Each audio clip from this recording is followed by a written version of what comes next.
coisa é de uma brutalidade monstruosa. Nós acho que estamos chocados com isso e temos que nos perguntar como que chegamos a isso. E certamente temos que pensar como que podemos evitar que isso volte a se repetir aqui. Nós precisamos pensar com muita seriedade. Acho que temos que, inclusive, guardar todos esses estragos na memória. Acho que temos que fazer algum tipo de memória para, de fato, que não nos esqueçamos de que no dia 8 nós tivemos essa tragédia. O que o senhor sente depois dessa descrição? Bom dia, senhoras e senhores. Hoje é 17 de abril de 2024, são 8 horas da manhã.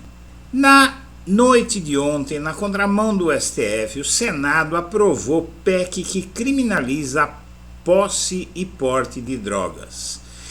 E essa decisão vem na esteira de outras ações do Congresso Nacional, como, por exemplo, a interferência nos julgamentos monocráticos e outras medidas que vêm por aí. É nesse momento que surge denúncia do ministro do Supremo, Gilmar Mendes, que teve um papel importantíssimo na redemocratização do país.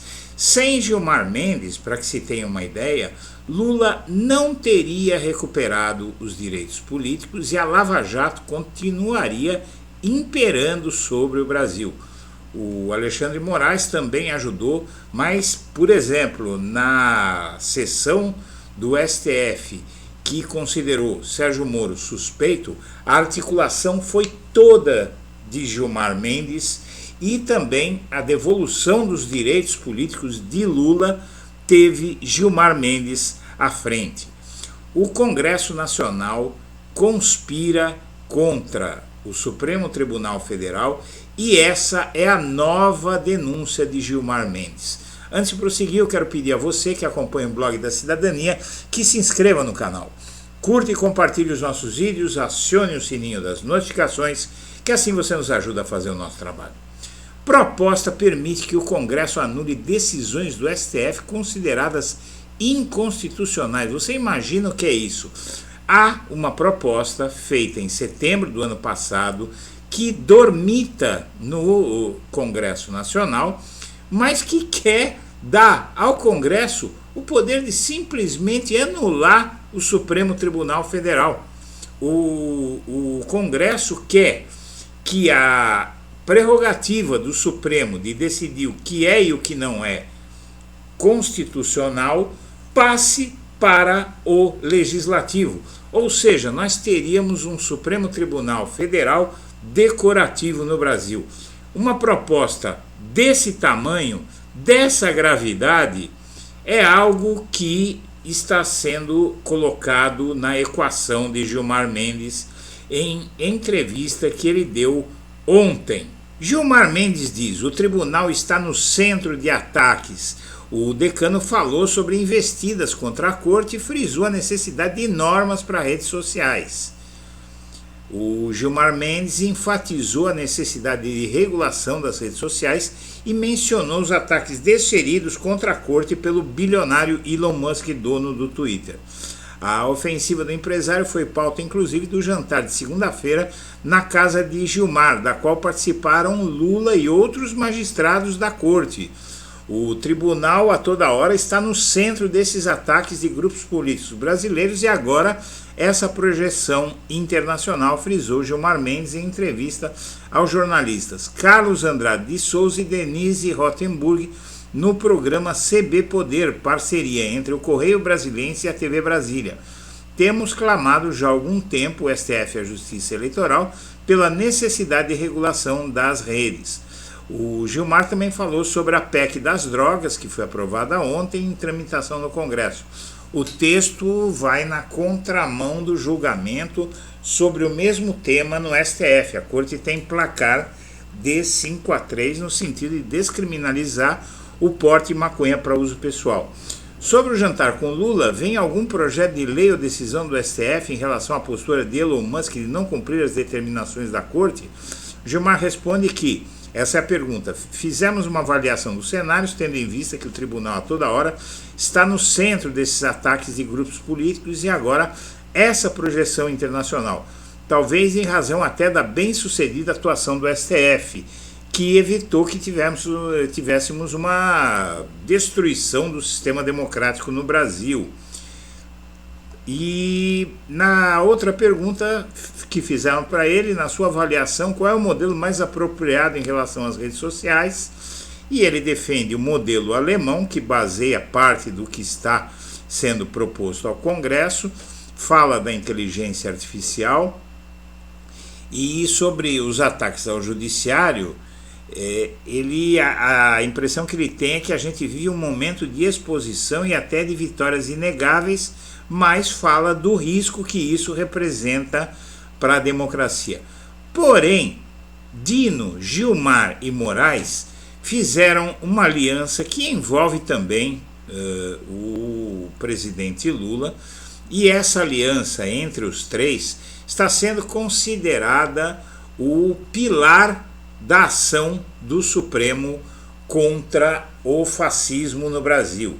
Você tem um problema muito sério hoje no Supremo, que é o Barroso na presidência do tribunal. O Barroso, como se viu ontem, é lavajatista e salvou inclusive a pele da Gabriela Hard, cujos crimes alguns estimam que podem lhe render 26 anos de cadeia. E esse é outro assunto que nós vamos discutir aqui hoje no Blog da Cidadania, que é o risco de Barroso voltar a trazer o lavajatismo para o cenário nacional.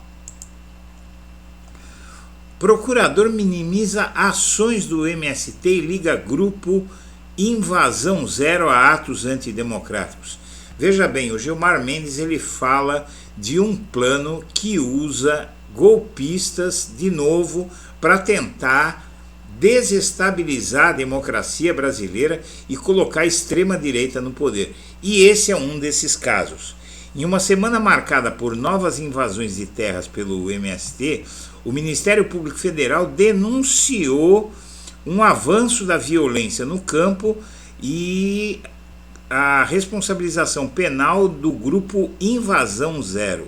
Esse grupo Invasão Zero, ele é formado por uns 5.000 fazendeiros da Bahia e eles têm promovido ações criminosas no campo. A Procuradoria Federal dos Direitos do Cidadão do Ministério Público Federal divulgou nesta segunda-feira nota técnica na qual diz ver uma matriz comum entre o Invasão Zero e grupos envolvidos nos ataques antidemocráticos do 8 de janeiro. O 8 de janeiro, os financiadores do 8 de janeiro, o agronegócio, estão participando dessa conspiração que o Gilmar Mendes está denunciando. O Bolsonaro, inclusive, como parte desse plano denunciado pelo Gilmar, o Bolsonaro está tentando fazer o presidente da Câmara. O que significa você ter um presidente da Câmara nas mãos do bolsonarismo? Significa um pedido de impeachment para o Lula ser votado na Câmara dos Deputados, ser aceito pela Câmara dos Deputados, com a colocação em pauta do assunto pelo Arthur Lira, que é outro problema que nós vamos discutir hoje no Blog da Cidadania. Oposição pede cassação de Glauber após chutes em militante do MBL. O MBL, ele é hoje o braço armado do bolsonarismo. Quem viu esse episódio em que o MBL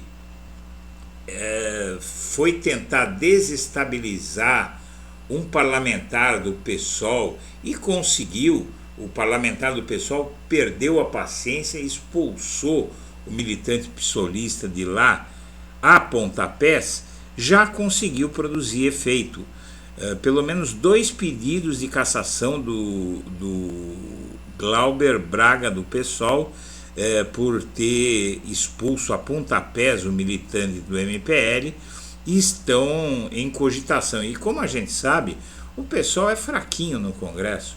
Ele não tem força nenhuma e é muito grande a chance de ele ser cassado pelo Congresso, pela Câmara dos Deputados, por conta de ter cedido à provocação do MBL. Eles simplesmente agem como milícia e é o braço armado do bolsonarismo que, na visão de Gilmar Mendes, vai ser usado numa nova intentona golpista. Enquanto isso, parlamentares fazem piques de 5 mil cada um, são quase 30 parlamentares bolsonaristas. Já com esses piques de 5 mil cada um, dá para pagar o ato na Paulista, segundo eles, e tudo concentrado na Paulista, não, perdão, no Rio de Janeiro, não é? Parlamentares fazem piques de 5 mil para o ato de Bolsonaro no Rio de Janeiro no dia 21. E o Malafaia está organizando essa vaquinha aí, e isso mostra essa organização cada vez mais poderosa da extrema-direita. Reabertura de inquéritos de delegado no caso Marielle e está sendo combatida pelo presidente nacional da OAB, que ameaçou o STF, concordou em derrubar Xandão num discurso, Alexandre de Moraes, e ele provocou agora uma debandada de mais de 500 advogados de comissões da OAB pela exoneração do presidente do Conselho de Direitos Humanos da OAB. Esse vai ser um novo problema, esse presidente da OAB. E um médico de Bolsonaro vai ser investigado pela PF, suspeito de ligações com o pai de Mauro Cid, de participação em organização de acampamento golpista e a utilização da Apex, a Agência Brasileira de Promoção de Exportações e Investimentos no Exterior. O pai de Mauro Cid, segundo funcionários, ele relatou à área de recursos humanos que o médico precisava ser contratado a pedido do Bolsonaro e esse sujeito estava ganhando sem trabalhar e ajudando na preparação dos atos golpistas.